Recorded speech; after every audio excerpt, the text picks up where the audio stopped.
Many people struggle with getting up early. They wonder, where do I start? First off, make sure you stop hitting the snooze button, or rather, just sleep in no longer than 30 minutes, because after you do more than that, it really starts to disrupt your circadian rhythm. And if you say hit the snooze button like 5 or 6 times, then what will happen is you will just be not really going into deep sleep. You're having these like interrupted waking and sleeping states. And when you're doing that so quickly within brief 5 to 9 minute intervals per se, you're just going to be going from waking state to sleep state, but it's not even deep. Honestly, counterproductive. I would just sleep in no longer than 30 minutes tops. Now, what if you are just starting out and say you want to go from getting up at 9 a.m. to getting up at, say, 6 a.m.? Well, I wouldn't recommend going in one swoop. Okay, now I'm going to be waking up from 6 a.m. That would be very hard on your brain switching the circadian rhythm that much that soon. What I would do, honestly, is I would do a 15-minute decrease of your waking up like every 2 days. And so what that entails is, say, if I want to go from 9 a.m. to 6 a.m., I would instead just sleep at a earlier time, and, getting the same amount of hours of sleep as you typically get.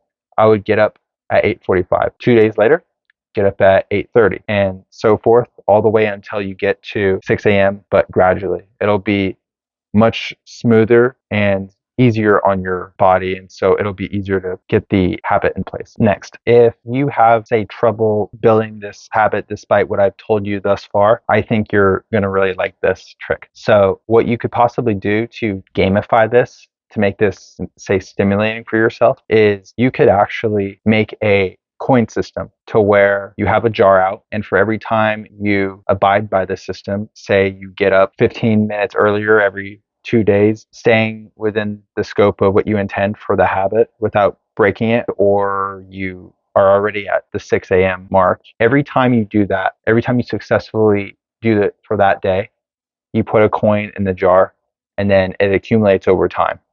That's actually a really good way to help you maintain the habit. There's been numerous studies on this. Alternatively, you could actually do what Jerry Seinfeld did, which is he had a habit where he would make sure that he has X's all over his calendar. So what do I mean by that?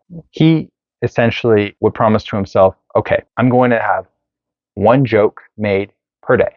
Every time he does that, he puts an X on his calendar. And so what'll happen is each day that he does a joke, he'll put an X on that portion of the calendar. And so after every month, he'll look at the calendar and he'll see a bunch of X's, or he'll call it a chain. And so you could experiment and see how that goes for you. Next, you want to be eating whole organic foods. So why might eating healthy foods help you get up early? Well, if you can't get to sleep, let alone staying asleep, it's going to be hard for you to get up early. If you eat processed foods, it actually puts a compound into your body which activates norepinephrine, which will stimulate your brain, and that you don't really want that during your sleep, do you? You also have sugars from other candy or whatever that you eat. If you do that, I mean, for obvious reasons, it's going to keep you up. So if you eat healthy, nutritious foods, for example, some foods contain magnesium, that actually has really good effects for you sleeping. And so just to really stay safe, I would just eat whole organic food. Next, you're going to be having friction likely when you get up. So a lot of people, when they try to get a habit going, like getting up early, they might make too much progress too soon. Like they'll try and have cold showers followed by running and having strength training on top of it. And what I see in that is people are adding a lot of friction. So a lot of the time, if they haven't done that sort of stuff before, it could be like a sort of roadblock to them wanting to get up. And so what I would advocate is slowly going from the comfort zone to the discomfort zone over time, so as to make it more feasible / practical for you to go through the habit change. So I would actually start to get up with, say, a dark light, and just to make yourself a little comfortable, and make sure that when you go in the shower, it will be warm. I mean, yeah, it's technically not as healthy to have warm slash hot showers than say cold showers, but I mean, you want to ease yourself into the habit of getting up early. You don't want to hate the process. That's the last thing you want. If you